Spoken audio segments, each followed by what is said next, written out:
Hey reporters, welcome back to my channel. Let's talk a little bit about the latest episode of the Coffee Convos podcast, shall we? So the episode was entitled Mom Guilt, and so Lindsay and Kail talk about, the typical things that moms can feel guilty over. And around 40 minutes into the episode, I'm going to post a clip here for you guys. Kail talks about how she feels guilty for the bad choices that she makes in her life that could currently be traumatizing her kids or traumatize them in the future. And if you are a channel member, we've had discussions about this in the past. She did videos about how she would cry when she would be rocking Creed to sleep, about how her depression stops her from being the best mom possible to him. So she did have a conversation before about apologizing to her kids. And then I think 2 weeks ago, she talked about how she asked, and again, this is something we talked about on the channel member page.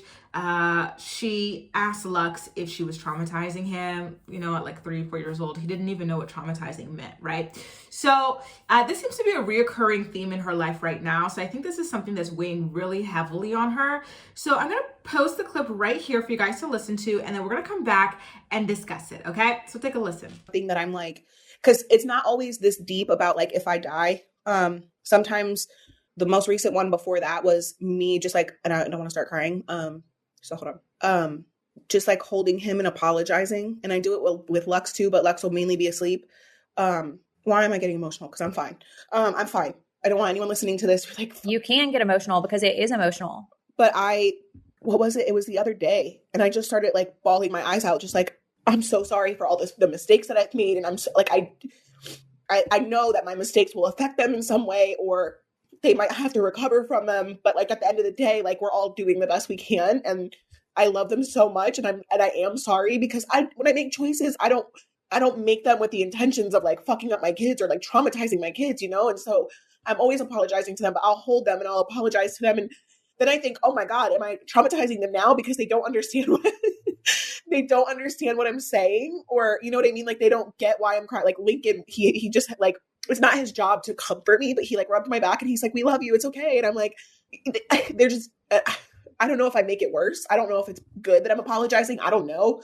But it's that hard, was like when you make adult decisions. So as you heard there, Kail seems to really feel like she has truly stepped in it this time when it comes to her kids. So I'm kind of curious how you guys feel about it. Here, I've got a multitude of thoughts. First of all, I can imagine the level of guilt that she probably feels because she has made a lot of very poor decisions that do affect her kids, right? And their quality of life, etc. Most notably, being her recent relationship with that Elijah fella. Remember, she moved that guy into her home with her kids after about 2 or 3 months of dating him, which first of all is a dangerous move. We already know how at risk children of single mothers are of being abused in some way by these strange men that are allowed into the home and around them almost immediately, especially in the case of women like Kail and Leah Messer.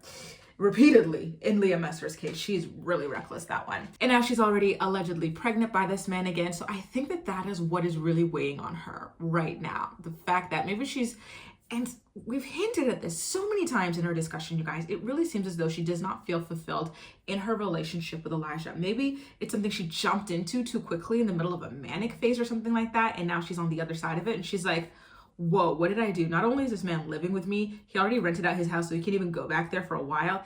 And now I'm pregnant by him. Holy crap. And now she's panicking about it. It really feels like that's what's going on with her. And if that's the case, oh my God, I can't even imagine how sad and anxious and devastated and shocked and embarrassed she must feel because she's going through all of this on the world stage, right? For everybody to comment on because she's chosen to be a reality star. She's chosen to be a social media influencer. She's chosen to be a podcast influencer. Like that must be a really heavy cross to bear. So guys, again, going back to the thing, it's like, I just don't get it though. Like, I feel like she's making decisions, like bad decisions that are normally like very easy to steer away from, especially when you've got the resources that she's got.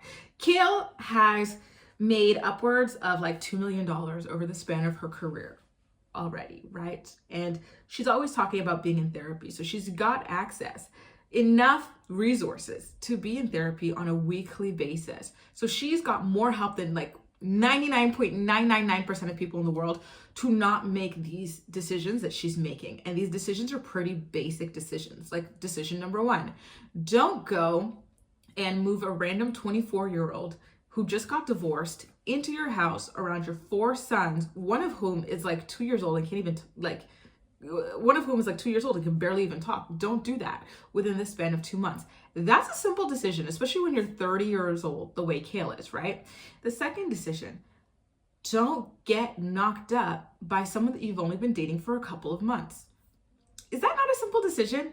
And is that not something simple to avoid as well? When your career for the past 10, 11, 12 years has been to be this like sex ed kind of ambassador by way of the Teen Mom Show, every reunion, they talk about birth control. Like this is being drilled into her head every year. You and I, we learn about sex ed like maybe through our parents. I didn't learn about it through my parents, and I'm still out here not knocked up by nobody, right? Like, and I went to like Christian or Catholic culty schools, right? And like they didn't even want to talk about like safe sex or anything like that, but we did begrudgingly have like 1 or 2 or 3 sessions about it in school. And I'm not rich, and I'm not, I don't have 4 or 5 kids by 3, 4, 5 different men, and I feel like most people end up this way because they take responsibility and they educate themselves on their body and reproductive health as well. Like you don't even have to be the most careful person in the world. You don't have to double bag it the way that, you don't have to saran wrap it the way that Gary does. You don't have to like be like, on all these birth control pills and stuff like that to not end up pregnant by everybody that you date. I've never been on birth control, and I've never wound up pregnant by anyone that I've dated. You know what I mean? Like it's, to me, it's simple enough. Like I really don't understand why she finds herself repeatedly in this position and how you can cry victim about it each and every time. I really don't understand it.